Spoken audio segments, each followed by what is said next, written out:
to a very, very exciting morning because we have a very esteemed colleague being invited from Harvard to join us. And I'm going to let Shri Mochagundam, our chief of endocrinology, formally introduce her and give her accolades she deserves.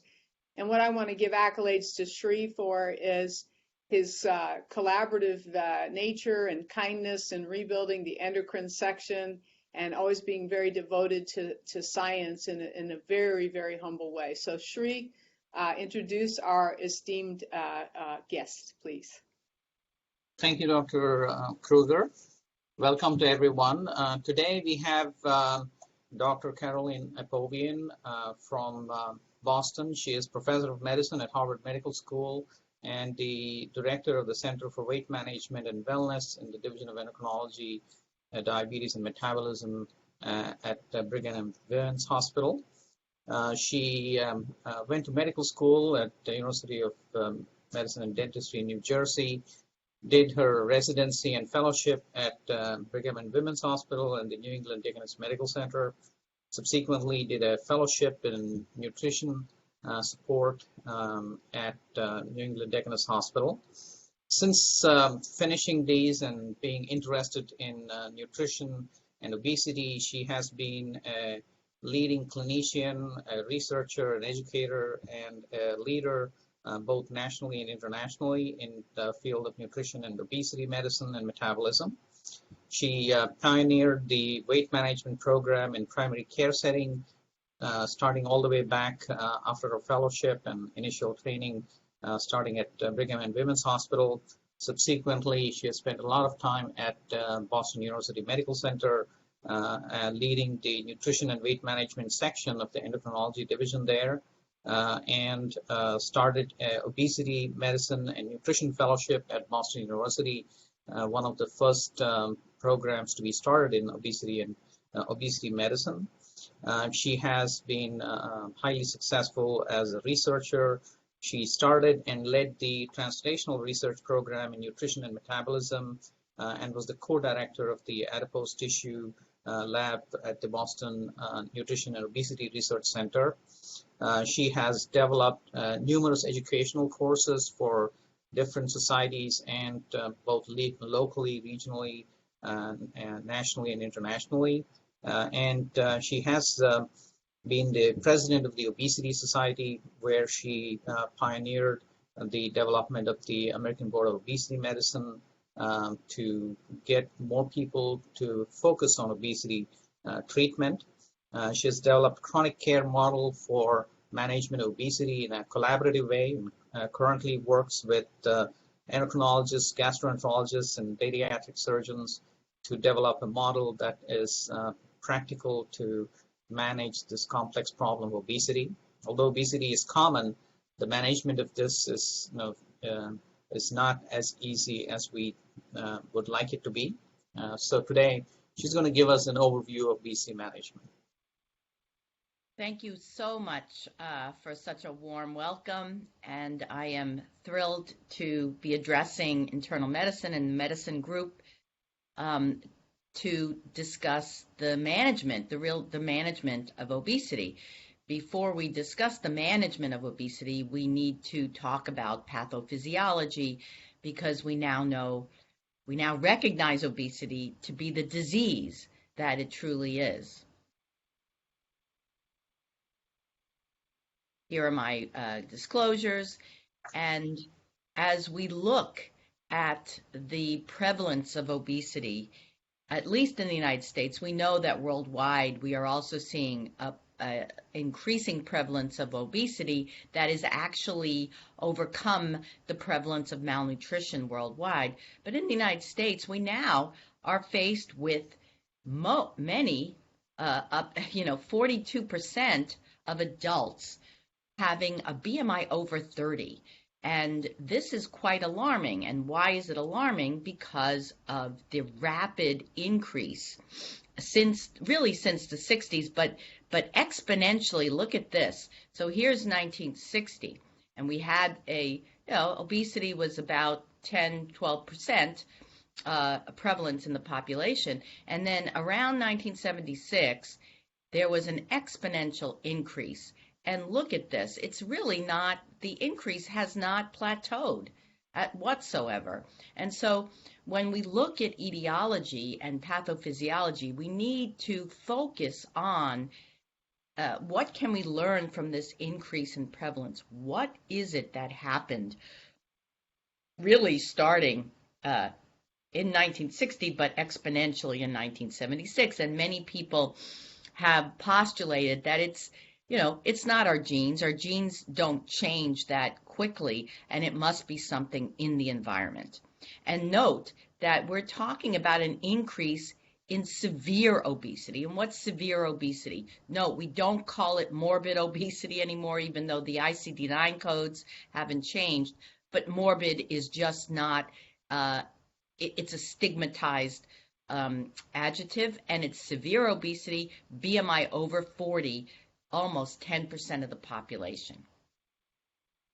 Okay, and these are the classifications, and we do note that BMI over 40, again, almost 10% of the population has this kind of BMI, and you see from these figures that a lot of obesity is driven towards fat distribution in unhealthy places, around the viscera, and we'll talk about that as well. So when we talk about treatment, we're going to talk about surgical and devices. Really, eligibility for bariatric surgery truly starts at a BMI over 35 with a comorbidity, but some of the devices and in some states we may see some coverage with a BMI over 30. Medications start with a BMI over 27 and a comorbidity, or a BMI over 30. And these are old cutoff points from a while back, and they still are relevant today. So this is the question, why treat obesity? I think we know the answer now in 2022. However, it was only in 2013 that the AMA recognized obesity to be the disease that it is. And many other societies signed on.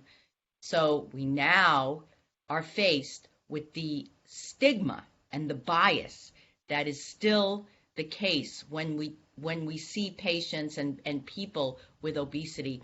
And I give a lecture on what obesity has done to the practice of medicine that talks about how if you're biased when you see a patient with obesity coming into your office, you will attribute, it's called attribution bias. You attribute all of their symptoms to the disease, to the obesity, and you miss quite a bit diagnostically. So it affects your diagnostic skills, attribution bias.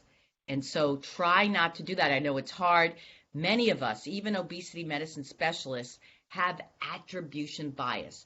Quick example, patient with asthma and obesity walks into your office with an exacerbation, and what you say is it must be the obesity. And you fail to diagnose the fact that there is a new allergen in that patient's life that has caused the exacerbation, not their obesity.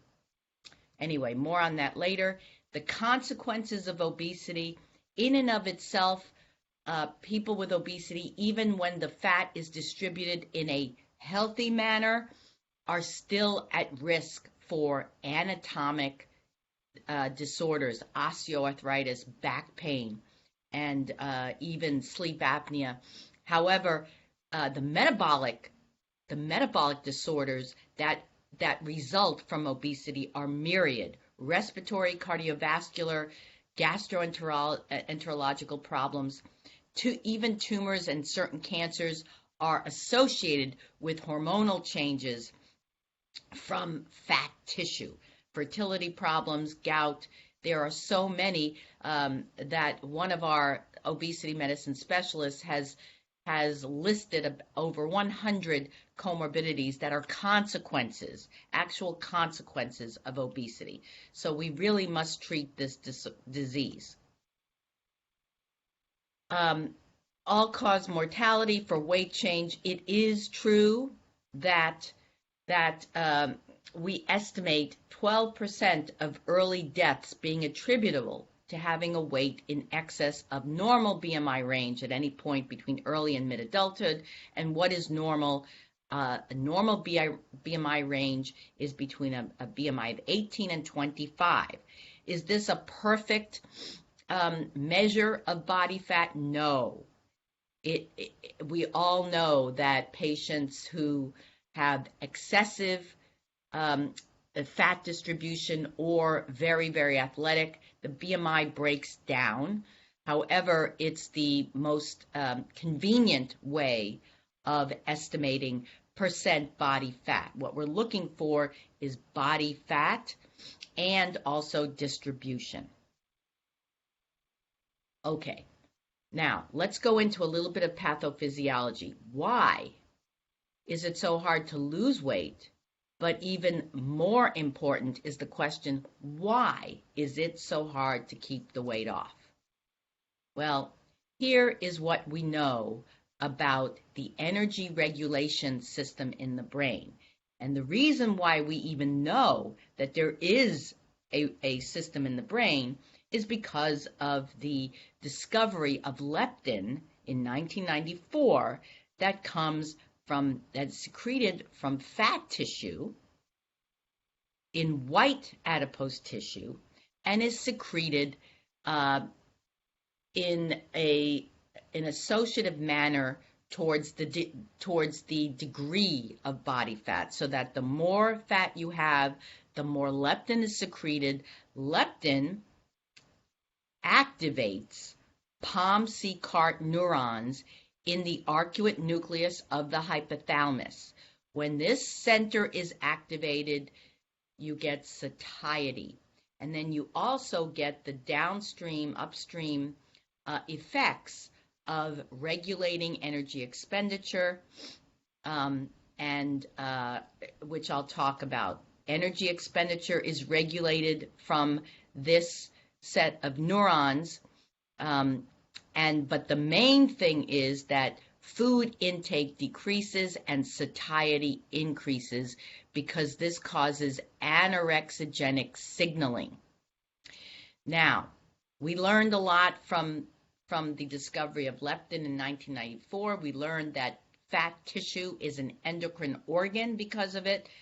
What else do we know about the arcuate nucleus? We now also know that there are other secretory peptides and hormones that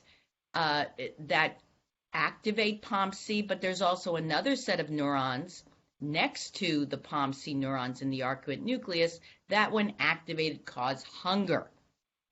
NPY, agouti-related peptide set of neurons here, and we know that there are other secretory substances that come from the gut and from the pancreas that cause hunger and activate NPY, that cause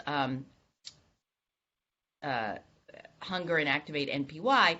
The one that we really know a lot about is ghrelin, which comes from the stomach and indicates that you need to eat.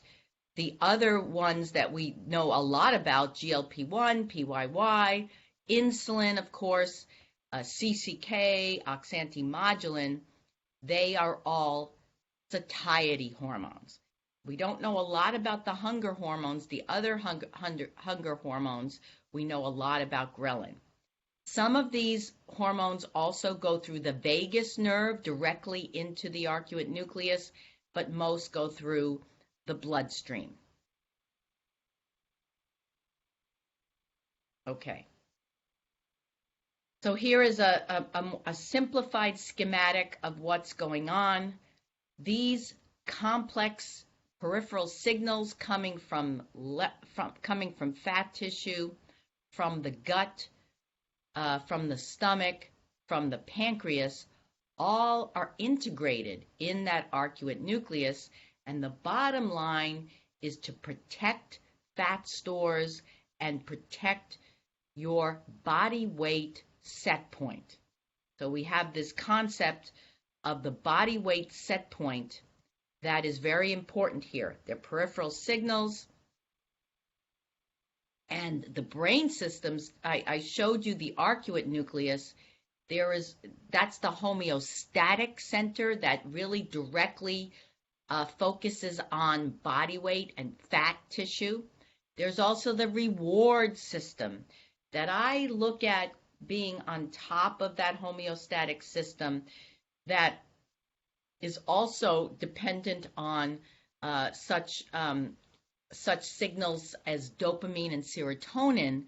And when that reward pathway is activated, that is what gives you the pleasure of eating and the pleasure of being attracted to and eating sweets and very palatable foods that also work on that works on the reward system. So it's beyond enough nutrients to maintain your body weight, and it's now directed at your mental health and feeling good, and that's the reward system. These all also work on the reward system, but the reward system is a secondary pathway to the homeostatic system. All right, now, what happened? Why? If this is a very, very tightly regulated system, and the question is, what happened to create a situation where many, many people are changing their body weight set point and increasing their body weight set point in this environment? Well, let me see if yes. So on top of sort of this very integrated system is what's happening in the macro and micro environment that epigenetically affects this very old system here. So we have not only biological influences, early life events, and the fetal, the maternal fetal imprinting, but we also have the basic, what's going on in the environment, the modern macro environment.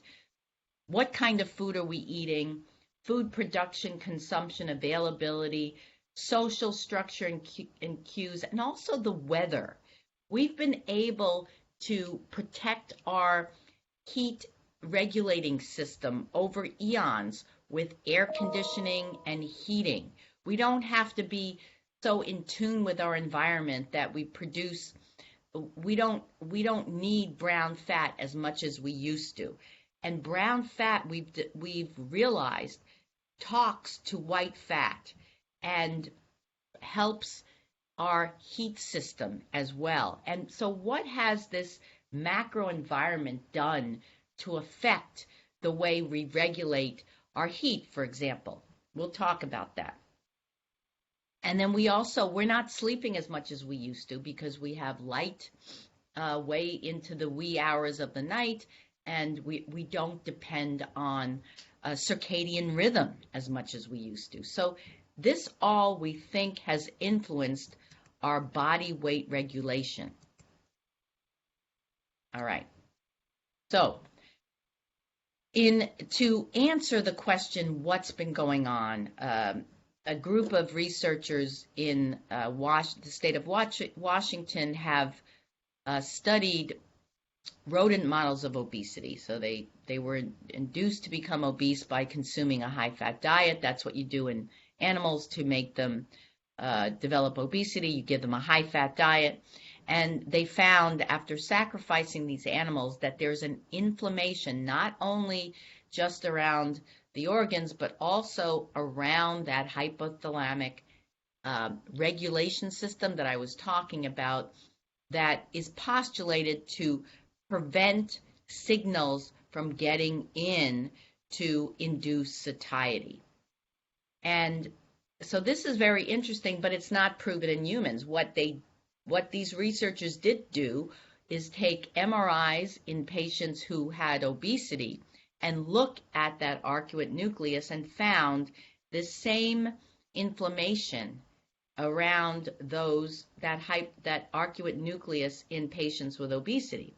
They called it reactive gliosis, suggested of neuronal injury, and suggests that obesity is associated with neuronal injury in the brain area crucial for body weight control, not only in animals but in humans.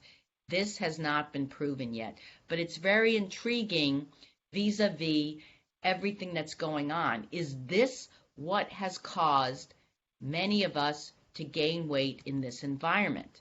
Now, to translate this, to translate what it means to have a body weight set point, Prieto and colleagues did a study looking at a group of patients with obesity, put them on a very low-calorie diet, and followed them out to a year. But the low-calorie diet was implemented for 8 to 10 weeks, very low calories, 500 calories a day. Very difficult to stay on this, but they did. And what happened was at the end of 10 weeks, there was a 30-pound average weight loss. This, the men and women were 233 and 200 pounds on average. So this constituted a 14% weight loss for most individuals. At year one, however, when they were followed out, they had regained weight. They had regained about a third of that weight, which is actually pretty good. Most people gain all of it back. But this was a study so that they were motivated to keep some of the weight off. They reported feeling more hungry and preoccupied with food than before the weight loss. So what is going on here? This 14% weight loss, they also measured the hormones that I was talking about in the blood, and they found that this 14% weight loss produced changes in hormones that almost force weight regain. Leptin levels dropped by 65%. PYY, CCK, insulin, and amylin levels dropped. What increased was the hunger hormone, ghrelin, and some other hormones that we're not quite sure the mechanism of yet, pancreatic polypeptide, GIP, but we're pretty sure it has something to do with producing the weight regain and hunger. And then the measures of appetite, there were questionnaires before and after the weight loss period, and the measures of appetite indicated that these patients were focused on hunger and focused on food so that they regained the weight. The net result of these changes is weight gain. So here's what it looks like, 30-pound weight loss, and then the weight regain at the end of a year. Okay. So having said that, let's talk about the guidelines that were published in 2013. They're still basically relevant because we don't have, we haven't been, and we don't want to. We want to use behavior, lifestyle, and exercise to help people lose weight and keep it off. But we know that since obesity is a disease, and there may be some kind of pathophysiological determinant of who's going to gain weight in this environment that I just talked about, we need to use medications, surgery, and we'll talk about devices. So this currently is a stepwise integrated approach. Even if you go after surgical and endoscopic interventions, diet and exercise is the cornerstone of weight management. Because in the end, we truly believe that our environment dictates a lot of what happened with the prevalence of obesity. All right, and we're going to talk about some of the newer medications and some of the older medications. And here is where the obesity treatments work. So what we need to know is why they work and where they work. So most of the drugs that we have that are FDA approved and off-label are appetite suppressants. So appetite suppressants work in that arcuate nucleus. They work through the arcuate nucleus to promote satiety.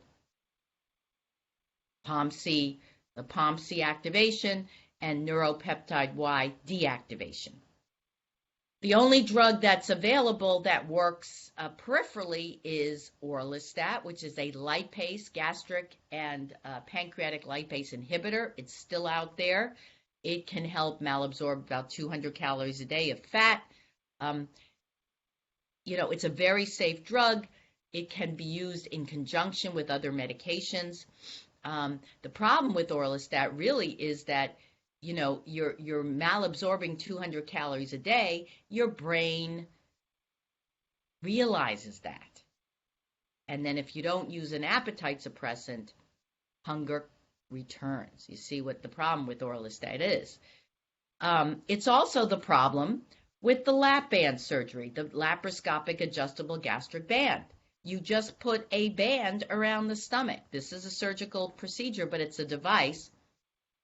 And it causes restriction, but there's no change in the hormones that come from the gut. So people with the lap band get extremely hungry, as if they just lost weight with diet and exercise.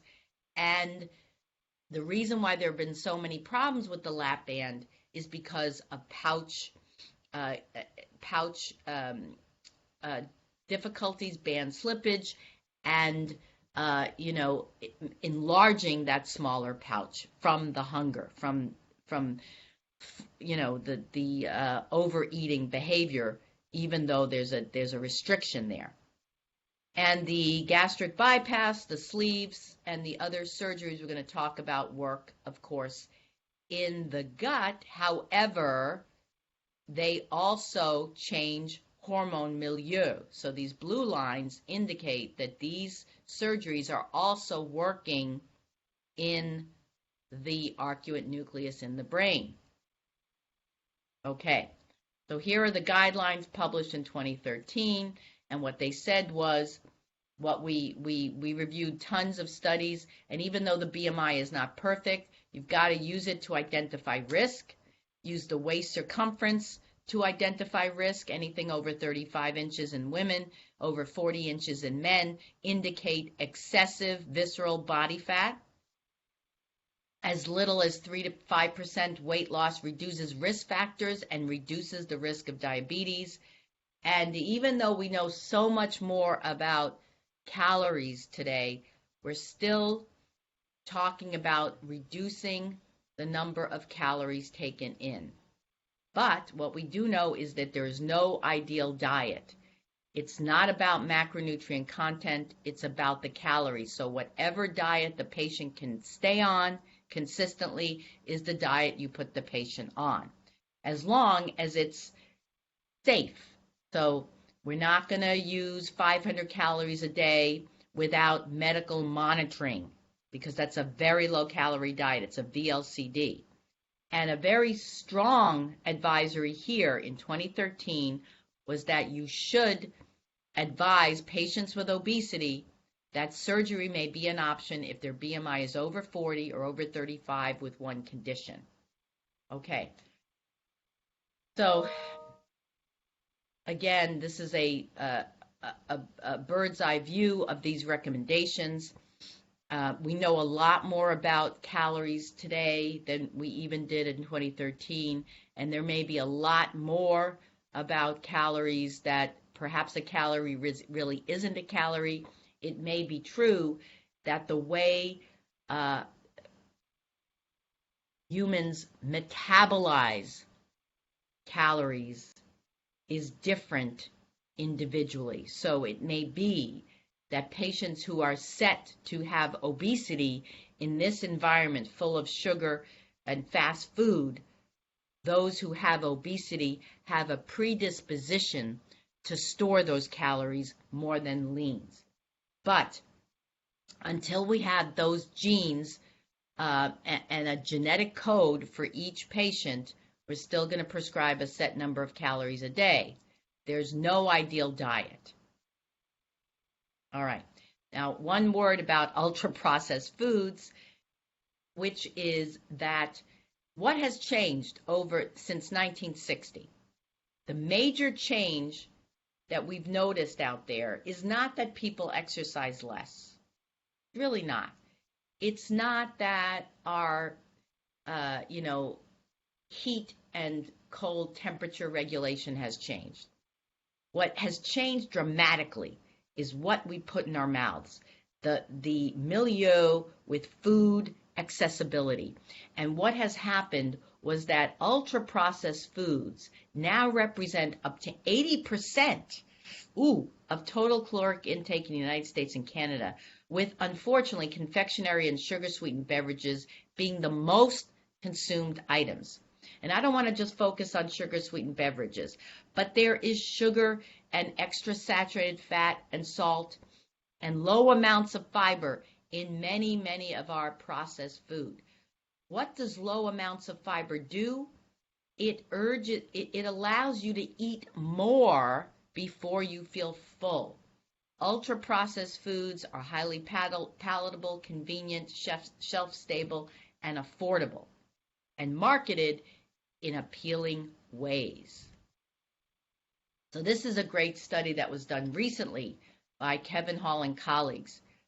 He wanted to study what is ultra-processed foods doing to our appetite and satiety regulation system. So in random order, he presented ad lib an ultra-processed diet and an unprocessed diet to 20 inpatient adults randomly for 2 weeks at a time. He kept them in the hospital for a total of 4 weeks. And for 2 weeks gave them an ultra-processed diet or an unprocessed diet, and then flipped the order the next 2 weeks. And unbelievably, the diets were matched for sugar, for fat, for fiber, calories, and macronutrients. This was the unbelievable piece of this, that he matched those calories, so that obviously it looked as if there was a lot more unprocessed food, right? But in fact, those calories were matched.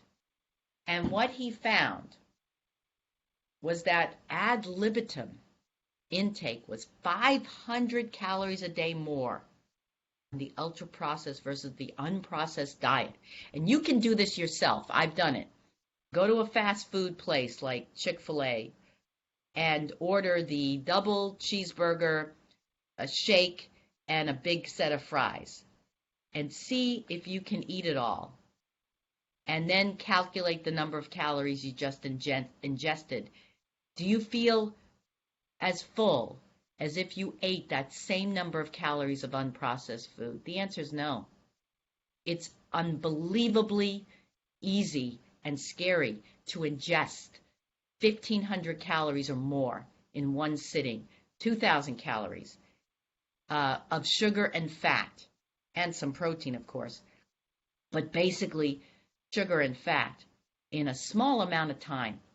And you'll see that 500 calories a day is very easy to do. What does this mean? Well, during the ultra-processed diet piece, patients gained weight, okay? So of course they gained weight. This is called overfeeding. And this overfeeding over time is likely to be caused by you're fooling the satiety pathways by high calorie intake and lack of fiber. And what you're doing is you're not activating those stretch receptors. So you're getting the food into the stomach much more quickly, and you end up ingesting more calories. So this is really, to many of us, the problem with processed food. So that's all I have to say about diet. Let's talk about medications. All right. I don't have to talk about the rationale for medications here. However, I do want to talk to you about what's going on with medical treatment for obesity. If you compare obesity to type 2 diabetes, All right. Here are the patients who are treated for type 2 diabetes with medications compared to the number of the percentage of patients in the United States with diabetes. So it's about, 13, 14%, maybe a little less patients who have diabetes, and most of them are being treated. See that? Here are the patients who have obesity in the United States. So I told you before it's 42% of the population, and we've got about 2% of patients with obesity being treated. If you put any other disease here, heart disease, diabetes, and look at that distinction, you would say there's medical negligence going on. But this is what's going on today in the treatment of this disease that's affecting 42.4% of our population. So we've got a big problem. On the heels of the 2013 guidelines, we published the Pharmacological Management of Obesity Guidelines in 2015 to address the use of medications. What's our criteria for drug treatment? Anyone with a BMI over 30 or over 27 with one comorbidity. And what is the criteria for FDA approval of an anti-obesity agent? The new drug must induce a statistically significant placebo-adjusted weight percent of greater than 5% weight loss at 1 year, or over 35% of patients should achieve a greater than 5% weight loss in the treatment arm, which must be at least twice that induced by placebo. So there's two, that's the categorical criteria, and this is the weight loss criteria. Either or. Of course, the medication is required to show evidence of improvement in blood pressure, lipid levels, and glycemic control. So we have 6 medications. The newly approved Somaglite was approved in 2021, first new drug since 2014. And here is the criteria for approval of Somaglite. It's a GLP-1 agonist. This is one of the major hormones that produce satiety in the brain that I just showed you in that schematic. And we're very excited about this new drug. Because most of the drugs available until now gave you roughly between 5 and 10% body weight at the end of 1 year weight loss, this is pushing the 10% envelope. So in this trial, 12% body weight versus placebo. Placebo was 2%, so it's actually giving you 14% body weight. And in patients with diabetes who find it much harder to lose weight, we were getting a 6% body weight loss. All right.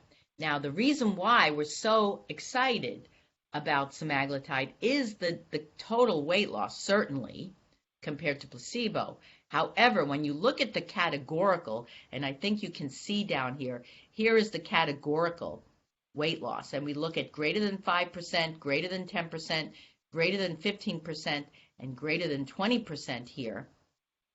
And this is in trial data, on treatment data. You can see that this is the percent in the treatment arm, and here's placebo. Almost a third of patients in the treatment arm achieved a weight loss of over 20%.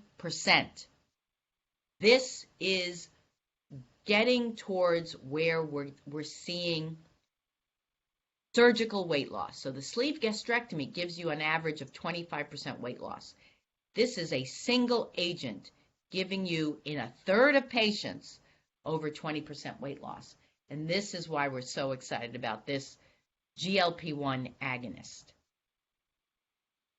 So here is the comparison between Somaglite and the other agents we have available. We have the combination of phentermine and topiramate called Qsymia, which is giving you, at best, about 9% weight loss. Phentermine alone, 5 to 6% weight loss. Naltrexone bupropion combination, about 5%. Liraglutide, which is the other GLP-1 for obesity, almost 5%. And then orlistat, very safe drug, doesn't enter the bloodstream, about 2-3% weight loss. So this really, semaglutide, we consider almost doubles the weight loss as the other drugs. And here's where they work. Again, they work in the hypothalamus in that arcuate nucleus area, and some, like naltrexone bupropion combination, also have an effect on the mesolimbic reward system. Okay, they also work in the reward system. So the naltrexone bupropion combination can help patients with cravings and can help patients with binge eating disorder and those kinds of eating disorders, some of them. Fentope works in the hypothalamus. Liraglutide, semaglutide has dual action in the dorsal vagal complex, but also in the hypothalamus. And then we also have orlistat here, which is the lipase inhibitor. Now, it actually is much more complicated than that. This is a larger schematic showing you all of the drugs available separately and in combination. And we have topiramate alone working on GABA. We have the GLP-1s working in several places. As I said, naltrexone alone working in the reward pathway, bupropion alone, and it gets very, very complex.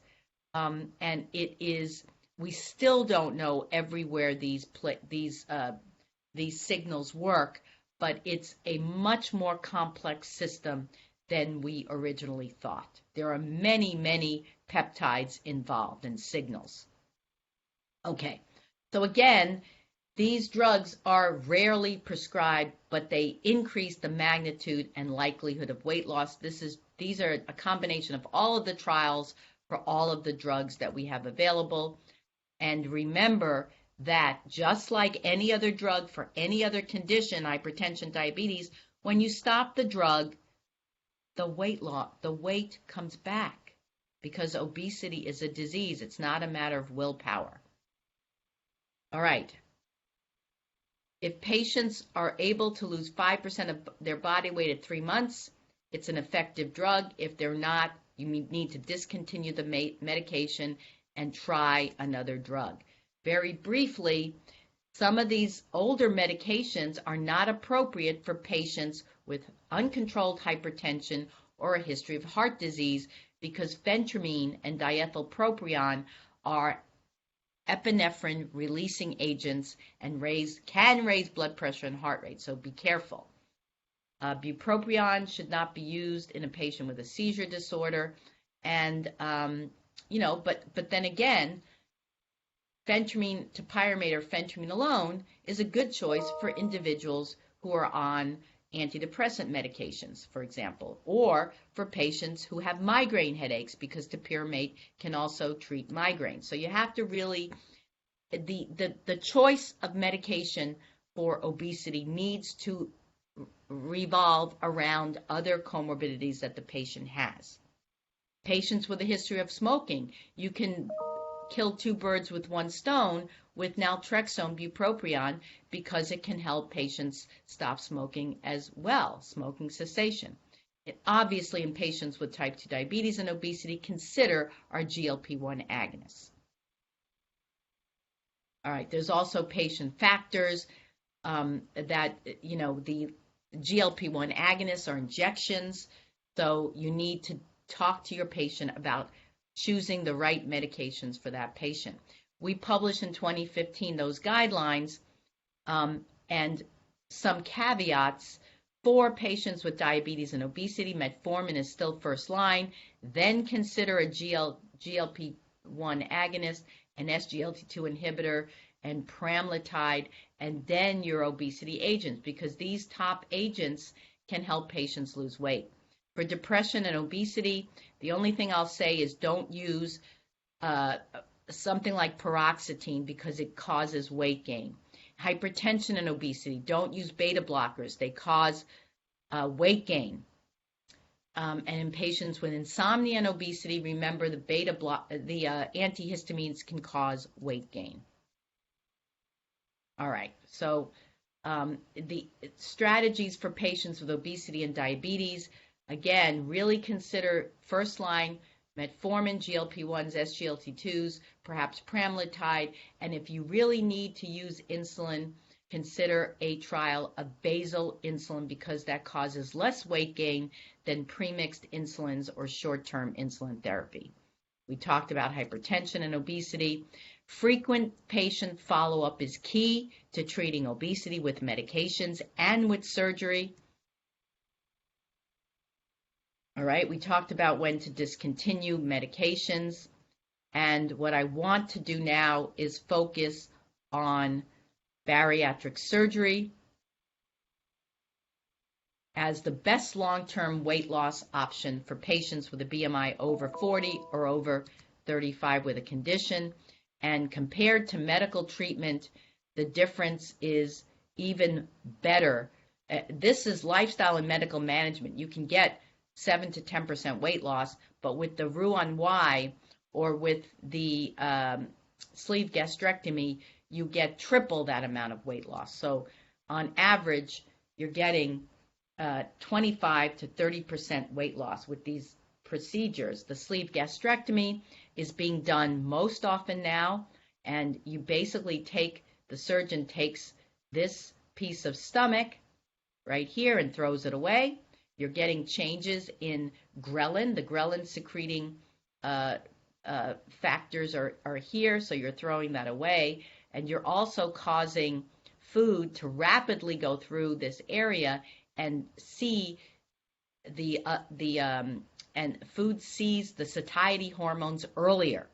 So it's a hormonal procedure, and so is the gastric bypass, where you're creating a small pouch here, and this piece of stomach stays, so does the small intestine, but it's bypassed.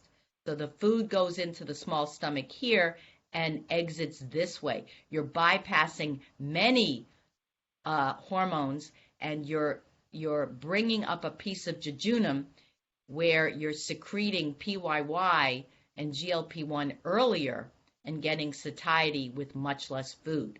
The gastric band, as we talked about before, doesn't change any of these hormones, and the duodenal switch is almost bypassing the entire small intestine. Very few people do this. It's a very, very aggressive operation that causes a lot of micronutrient deficiencies. All right, there's resolution or improvement in comorbidities, much so with the bypass, but also the sleeve, and resolving diabetes by 82%, hypertension, sleep apnea, and reflux. That's why this is such a great procedure. And again, why does it work? You're bypassing the areas that produce ghrelin and bringing up much more early in the food trajectory pathway PYY secreting cells, GLP-1 secreting cells, and also GIP. So this brings to an interaction much quicker with the hormones that we were talking about. So here is what happens with these hormones. With the band, there's no change in hormones. With the sleeve gastrectomy, with the Roux-en-Y gastric bypass, and certainly with the biliopancreatic diversion, you're getting increases in the satiety hormones. We don't do a lot of surgeries in the United States. We're doing about 250,000 per year, and we've got millions of patients who are eligible for this surgery. Surgery is not perfect. We do see some weight regain after surgery after a few years, and we've done studies now showing that combinations of phentermine and topiramate or other medications on top of gastric bypass surgery and sleeve gastrectomy for weight regain after surgery can help. Okay, and here is a trajectory of a patient who started off with BMI 44, had gastric bypass, then regained some weight, which happens in a few years. The nadir happens at about a year after surgery. After a few years, there is some weight regain. Not that much, though, see? Only about 3 BMI units, and then received topiramate and amphetamine, and now is down from a BMI of 44 to 26. This is very, very successful. And this is another case of a similar trajectory. Now, we're going to talk very briefly about devices. We have many kinds of devices. The band is a device. There's electrical stimulation systems that were shown not to really work. The balloons are out there, and the gastric emptying system. But we're going to talk specifically about balloons and some of the other devices that are really endoscopically placed. So we have tissue apposition devices, the endoscopic sleeve gastrectomy, and another device that plicates. So what do these procedures do? They're done by our gastroenterologists, and they basically either suture a piece of the stomach in a plicated way to create a smaller stomach that simulates what the sleeve gastrectomy actually does. Why do this? Because it's endoscopic, it's not surgical, and it's really geared towards patients perhaps with less severe BMIs between 30 and 40, and who are just not appropriate for a surgical technique.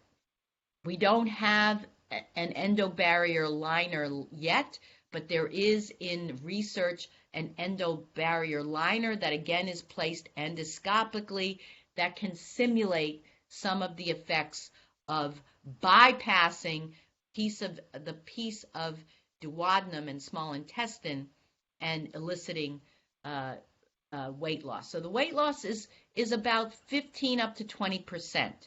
We do have in research duodenal mucosal resurfacing, which is really just for diabetes. The weight loss is not that great. All right. So those are some of the devices.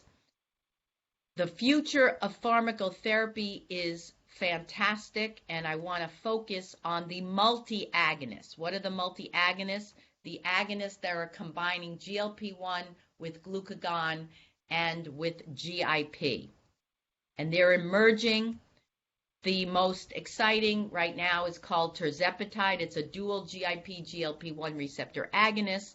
And in trials, it's looking even better than semaglutide, at least for type 2 diabetes, and maybe even for the weight loss that you can see. Tirzepatide is doubling the weight loss of the fantastic semaglutide. So what I want to summarize is obesity is not a matter of willpower. We're underutilizing not just medications, but surgery and the emerging endoscopic treatments eventually will be more established, but right now some of them are still in experimental mode.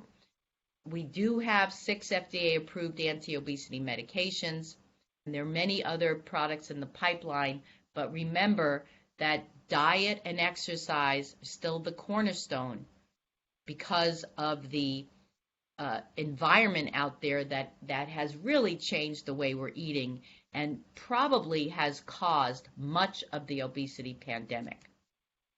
All right, so I want to stop there and allow for questions. Thanks so much for your attention. Thank you, Dr. Apovian. I guess, Dr. Kruger, I'm sure you probably have some questions, so I'll let you give it a start here. Hi, Dr. Apovian. It was a great talk. One of the questions that I have is, in these clinical trials, what was the supportive treatment that they got in terms of lifestyle intervention, and what is the real-life data on these GLP-1 agonists? Yeah, so that's a great question. So For all of the FDA-approved therapies, the FDA requires that your placebo group and your intervention group get a behavioral treatment along with placebo and the drug. The best I can revert you to the Contrave studies, bupropion and naltrexone, because they looked at regular behavior modification and an intensive treatment. And in the placebo groups, you get about 2% weight loss with a behavioral treatment at a year, but with the intensive lifestyle program in the best of hands, you get 7% weight loss. You're going to double that effect with the drug. So, in other words, with the drug for the regular behavior modification, you get 5 to 6% weight loss. On top of an intensive lifestyle program, you're getting 12, 13% weight loss. So the FDA requires this, but you can, so we don't do studies of weight loss agents without a behavioral program. That's the bottom line. There are lots of questions in the chat, and I don't know whether or not you've been able to read them. One of them addressed being able to have insurance companies pay for the medications is a problem. Another one, that there aren't multidisciplinary obesity clinics.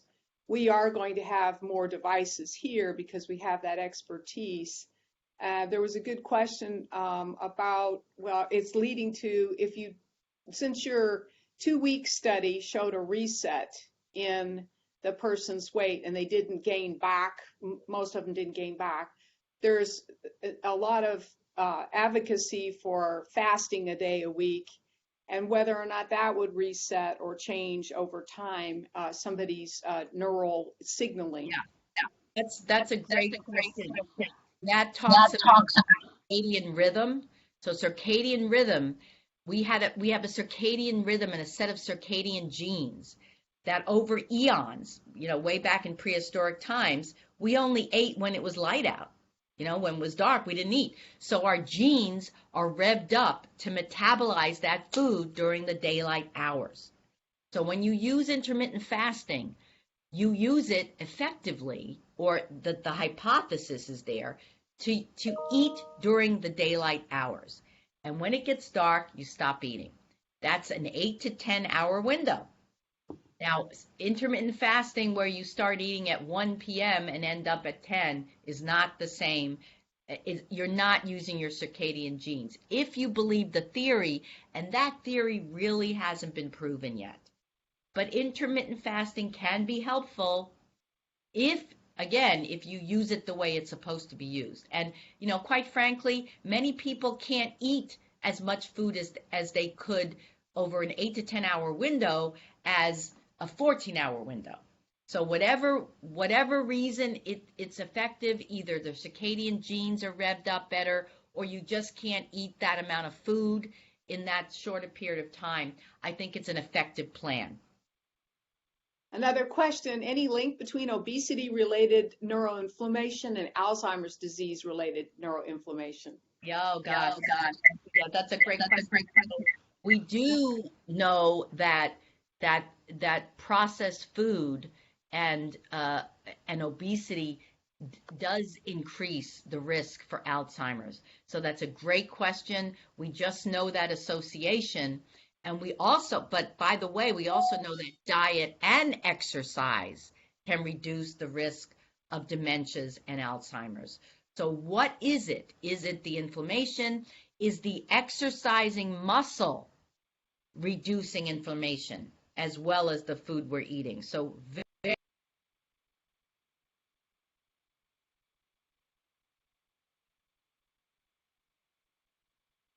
think she might have locked up.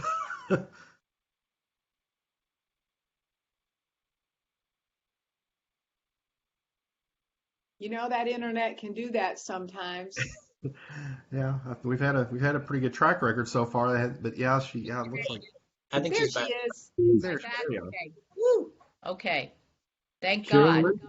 Yeah. Caroline, Steve McClave, great talk. And Hey, I was Steve. how are you doing? Do you believe in the different obesity phenotypes, and does it enter into your thinking when you're choosing drugs or management decisions? Yes, there was a great study done by Acosta, right? Hmm. Andre Acosta, that tried to put obesity in different um, macronutrient patterns in the gut.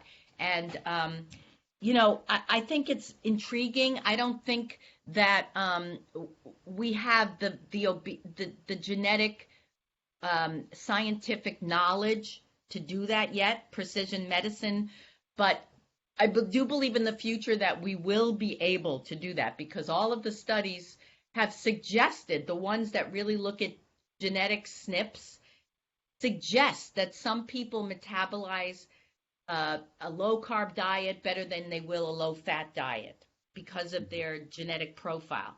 But we just can't do it in the real world yet. We can't do that clinically. So clinically, and for the medications, the same thing.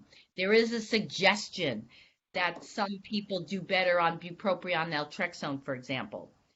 And genetically, we know that, for example, those people who have an addictive personality and use food as an addiction do better with bupropion naltrexone. We don't need genetic SNPs to see that. That's a history taking, right? So right now it's all about history taking. Perhaps in the future we'll know a lot more about genetic predisposition to focus on diets for a certain obesity phenotype and medications, and also surgery, by the way. We're seeing big differences in weight loss in the ethnicities. African Americans lose less weight than whites with bariatric surgery. Why is that? Is it cultural? Is it socioeconomic? Or is there a genetic phenotype that's different? All great questions that we don't know the answer to. Great talk. Thanks. All right, and Dr. Apovian, with that, I don't know if Dr. Mokshigunam has anything he would like to end with. Give you the Well, thank you very opportunity. much. I mean, obviously, it's a topic where we can go on forever, and it's very interesting and a tough thing to tackle. In addition to there were, of course, questions about reimbursement and cost of care, which is an ongoing problem, which I know the Obesity Society and the Endocrine Society and AMA and everybody has been trying to do something about it, but it's a tough thing to address. It is, So because remember, we suddenly will have almost half of the population suddenly be eligible for a medication that can help patients lose 20% of their body weight. How are we going to pay for this? It is true. We need obesity treatment, but who's going to pay for it? That's the question. yeah, 42.4% of the population. All right, so Dr. hopefully Mokshigunam. Oh, somewhere go down ahead. the road we'll have a solution to this, that is more dramatic, because as you know, the expectations of many of our patients is to lose 100 pounds. They're not happy with a 20-pound weight loss, Yes. even though it has its own benefits. So We think in the end, a combination of endoscopic therapy and medication may push the envelope and help patients. So our GI docs, let's go with these therapies. But again, those therapies have to be covered by insurance as well. yeah. Mhm. Well, Dr. Mokshigunam, you want to mention we have a little Yes, gift we for always, Dr. Apovian? all our invited speakers are presented with a baseball bat from the Oh, Louisville Slugger. I'm sure the Boston Red Sox use the same things. So I always we will send it wanted to you. one. Wow. Isn't that lovely? I'm so thrilled. Thank you. Yeah, so we will send it to you, and I'm sure we'll have you over here some other time so you can be in person and meet others, and there's Happy to. always room And for more and talks. and for the questions I didn't get to, please do email me, capovian@partners.org. I'm happy to take questions and correspond. Thanks. Thank you very Great. much. Thank you very much. All right. Nice to Dr. meet Apovian, you. thank you. Thank you so much for two great. I heard the endo presentation was great yesterday, and for today's talk was outstanding. And as always, I want to thank everybody for joining us again. Another outstanding crowd, and we really appreciate that. And had two great speakers to start us off for 2022. And so next week, just an FYI, at 8 a.m. next Thursday, January 20th, it'll be our annual visit from our friends in the Department of Neurology. Someone I know that a lot of folks are familiar with, Dr. Robert Friedland, will be speaking about the 4 factors that impact how you age. So sounds like that'll also be a pretty interesting topic, another timely topic as always, and we look forward to that again. I'll be Dr. Robert Friedland from UofL Neurology. Again, I know a lot of folks are familiar with him, and again, his topic is the theory of the multiple reserves, the 4 factors that impact how you age. So we will see everybody next week, and thank you again, Dr. Apovian, and everybody. Thank you so much. Pleasure. Thank you.